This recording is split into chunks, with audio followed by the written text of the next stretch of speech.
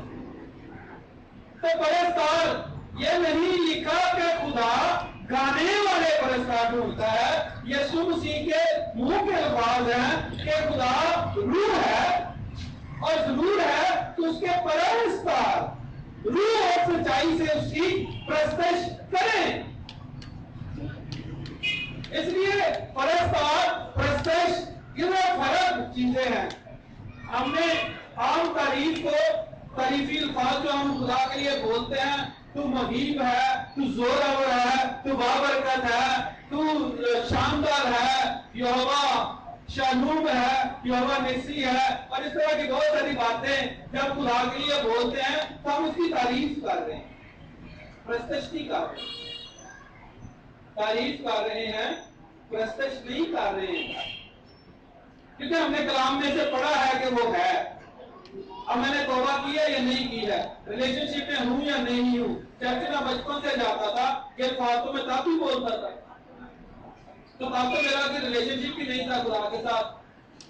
تو پرستار میں کیسے ہو گیا؟ میں تو پہلے بھی گاتا تھا، گاتے ہی تھے فلم انڈسٹری میں ادھر ادھر، اور اپنے آپ کو بڑی بڑی خود کہا میں اپنے آپ کو بڑی چیز سمجھتا تھا. الفاظ ذرا فرق تھے، میں نے تھوڑے فرق بولے ہیں، لیکن کہا میں نے یہی ہے. لیکن مجھے تو تب سمجھ آئی کہ خدا نے مجھے یہ گفٹ، یہ نعمت گانے کی اس لیے دی ہے کہ اس کے ذریعے سے میں خدا کی پرستش کروں. مجھے یہ نعمت کلام سنانے کی اس لیے دی ہے کہ میں اس کے ذریعے سے اس کی پرستش کروں. آپ کو نعمت اس لیے دی ہے جو آپ کے اندر ہے، جو گفٹ آپ کے اندر ہے، جو خدمت آپ کے اندر ہے. چاہے آپ کی خدمت یہی ہے کہ آپ لوگوں کو عبادت گاہ میں لے کر آئیں. کیونکہ مجھے اپنی زندگی میں تجربہ ہے، آپ کو دیکھیں، میں سنڈے اسکول سے جیسے آپ کو بتایا، ہم تو جھوٹیاں اٹھاتے،